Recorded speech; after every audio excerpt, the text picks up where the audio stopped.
ومحمد بن زايد كان أصغر مشارك في المسيرة الخضراء في الصحراء المغربية. وهذا كل حكامكم يعرفون ذا الشيء، وكل حكامكم يزعلون من ذا الشيء، لأنه كان يدرس بالمغرب ودرس بالمغرب وشارك في المسيرة الخضراء لتحرير الصحراء المغربية. هاي أول نقطة. أما أنت مسألة التطبيع، نفس الخرابيط بدون بيض تعطونها كمبرر لقطع العلاقات قطع العلاقات المغربية الجزائرية بحكم التطبيع، مع أن هي مقطوعة من زمانات من أيام حكامكم على مر التاريخ. هذا بينكم وبين المغرب. شيء ثاني، مع أن أسعد سبقني في الكلام وقال، بس أن أسعد إنسان منطقي. يوم قال أنت تتكلم عن التطبيع، شوف الحبيب اللي سوته إسرائيل بفلسطين مقارنة مع اللي سوته فرنسا بالجزائر، ولا شيء ولا شيء ولا شيء ولا شيء، والله العظيم إنه ولا شيء، ولا حتى 5% من اللي سوته فرنسا بالجزائر من تنكيل وقتل واغتصاب، وحتى تجارب الكيماوي الغير إنسانية جربتها على الإنسان الجزائري، وقطع رؤوس والأنذل الأشياء. أن حتى الحرمة الجزائرية وعلى لسان واحدة جزائرية كانوا يطلون وجههم بالطين عشان ما يغتصبها الفرنسي، عشان تبان خايسة في وش الفرنسي وما يغتصبها، وما ياخذ بنتها الصغيرة اللي عمرها 16 سنة وما يغتصبها الفرنسي هذا. ولين الحين 5 مليون موجودين داخل التراب الفرنسي، لين الحين ما قطعتوا المجال الجوي، لين الحين فرنسا تضرب مالي من المجال الجوي، لين الحين.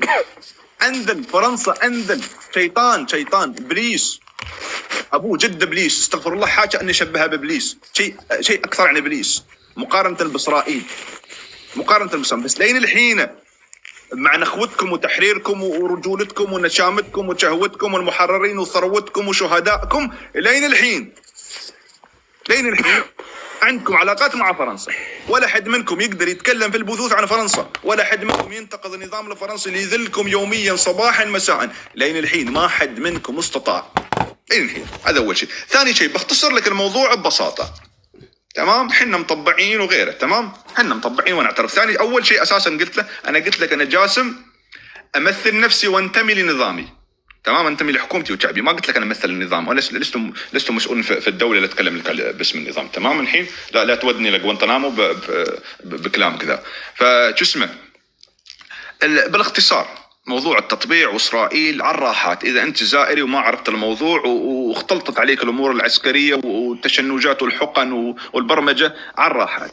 من انشا، راجع نفسك مع من انشا النظام. ما اقول لك الحين بغض النظر عنك انت مطبع مع ايران ومع روسيا ومع الشياطين ومع ابليس ومع ابليس. من انشا النظام؟ بريطانيا وامريكا ودولتين من الاتحاد الاوروبي والاتحاد بعد الاتحاد السوفيتي اللي هو روسيا. 4 دول. عندك علاقات؟ اي نعم عندك علاقات. اذا عندك علاقات مع فرنسا وعندك علاقات مع امريكا ومع بريطانيا وعندك علاقات مع ابوه للشيطان، ما يخصك في ابن الشيطان. اسرائيل ولا شيء، ما في شيء اسمه إسرائيل. هذه يا جاسم، وسيتضح أن لهم علاقات مع الكيان الصهيوني. بعطيك العلاقات الحين وعلى المباشر، وإذا رجال يكذبني بعطيك الحين العلاقات اللي احنا مطبعين. انت تطرش، انت الحين تساهم في الموت الرحيم لاخوانك الفلسطينيين وتطرش الغاز لاسرائيل. واذا زمانات كان يروح سيده بوساطه فرنسيه، مرات يروح عن فرنسا وبعد فرنسا يروح لاسرائيل. ففي ناس مثل تجار الاسلحه يتبعون اسلحتهم، ولازم يتاكد ان اسلحتك ما تروح في يد المنظمات. فانت يا الحبيب شيء ثاني، في علاقات مباشره. افتح الكاميرا الحين براويك شيء عشان نقول احنا كل العالم يتكلم بالادله سبحان الله، الا الجزائري يتكلم من راسه.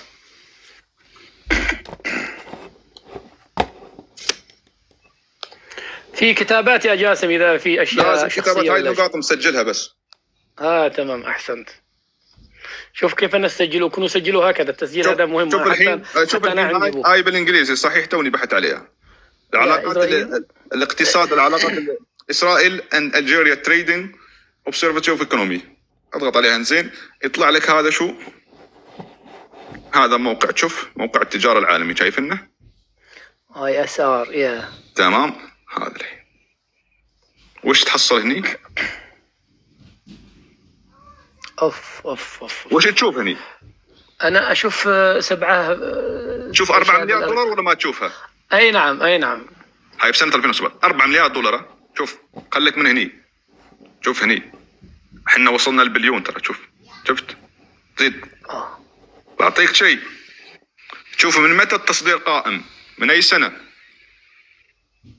من 2003. من 2003 لا يجيني حد من اخوان الثوره ولا الثروه ولا اللي يحتفلون بشهدائهم يجيني يتكلم يقول لك انت مطبع وبايع القضيه. يا ابوي انا اذا مطبع علاقات. انت تصرف على اسرائيل عشان تضرب اخوك الفلسطيني.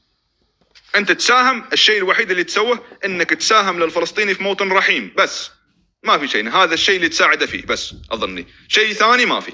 شوف هذا يس. هذا ما قلنا. لا تقول الحين فبركه ولا تقول مراركه ولا تقول مغاربه ولا تقول برمجوك ولا تبرشولك ولا اسعد ولا اليمن ولا غيره.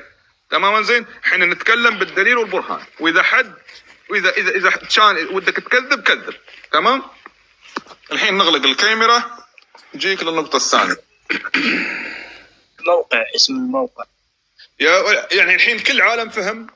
5000 موجودين وشافوا الموقع وتأكدوا، إلا أنت ما شفت الموقع. المهم بعدين بتشوف اسم الموقع. قلنا لك الموقع أول شيء لا تسمعون رحم الله والدينكم ويل للمصلين وتوقفون الصلاة. أنصتوا جميعا يرحمكم الله، لأني قلتها بالعربي وقلتها بالإنجليزي. تمام. موقع التجارة برجع لك مرة ثانية عشان تتأكد من الموضوع. شوف هذا هو موقع التجارة العالمي. لا نتعبك يا أسعد عشان يتأكد الأخ، لأن أساسا منطقة اللاوعي اللي عنده مو بطايعة تتأكد. شايفنا؟ هل تأكدت الحين؟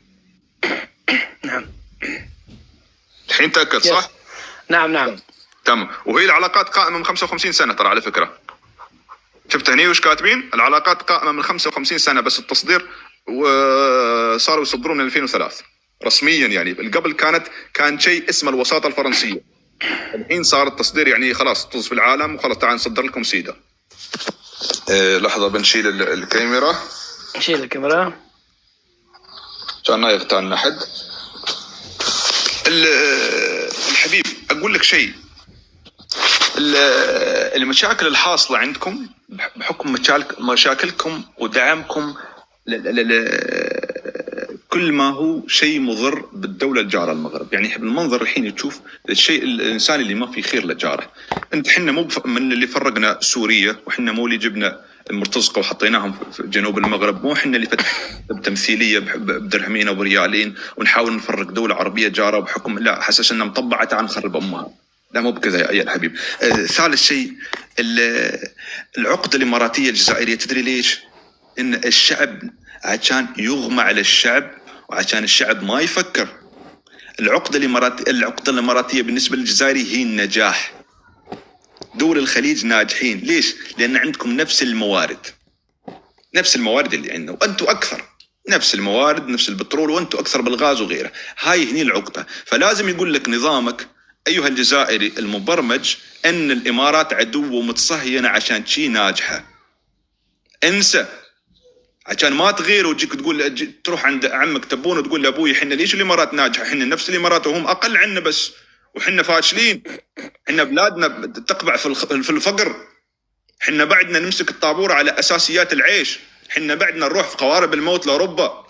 حنا عايشين في 5 مليون مضغوط على راسنا وعلى خشمنا في فرنسا اللي هي ذلتنا واستعمرتنا 130 سنة، وغصبا عنا عايشين 5 مليون ولا حد فينا يقدر يحرك ساكن، وما عندنا قوت يومنا، والدخل الفردي بالنسبة للمواطن الجزائري هي 150 يورو. عشان ما تتكلمون في الشيء اللي يضركم، عشان ما تتكلم في حقك، عشان ما تتكلم في الشيء اللي انت محتاجنه، لازم يوهمك ان الامارات عدوه والامارات كذا ومطبعه وبايعه القضيه وفلسطين. يا ابوي شوف خلك انت من فلسطين. لا جاسم نفس الشيء مع المغرب، اعداء وهميون كذا. اعداء وهميون. شوف يوهم لك الاعداء، يجيب لك ثروه عنده فلوس. مثلا الجزائر باعت كذا كذا برميلين 3 مليون براميل باعتهم. هني الثروه. وش نسوي بالثروه؟ تعال ندعم البوليزاريو، راح 1 أو مليار دولار. تعال ندعم المكتب هذا 5 مليون. تعال ندعم مخابرات تشتغل ضد النظام الإماراتي المغربي عشان الملك محمد السادس زار الإمارات خلاص يتآمروا علينا بيدمرونا.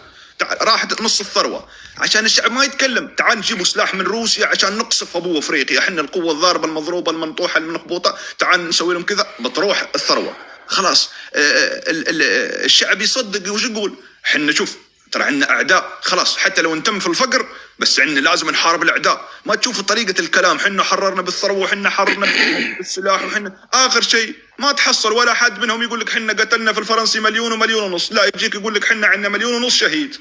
لا أبوي أنا عطني وش اللي قتلت الفرنسي، ما عطيت شيء. هذا كلكم نظام شوف برمجوكم على العدو الوهمي اللي مو موجود اساسا. حروبكم مع الريح ولا حد مواخذنكم على محمل الجد. حتى على قولة اسعد طيب.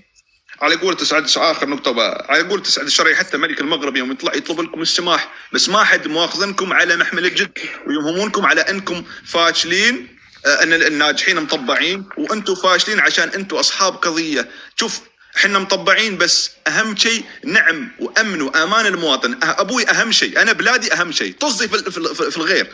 انا اهم شيء نظامي. اشتغل على نظامك وبعد تعال نقطه التطبيع وتعال نقطه تبيع القضيه وتعال بيع الامه انت اذا ودك. بس اهم شيء انت ما عندك شيء، ومع ذلك متضامن مع اللي هو ابوي تشبت غريق بغريق. انت ما عندك شيء اساسا. المهم السلام عليكم. شكرا لك جاسم، شكرا لك.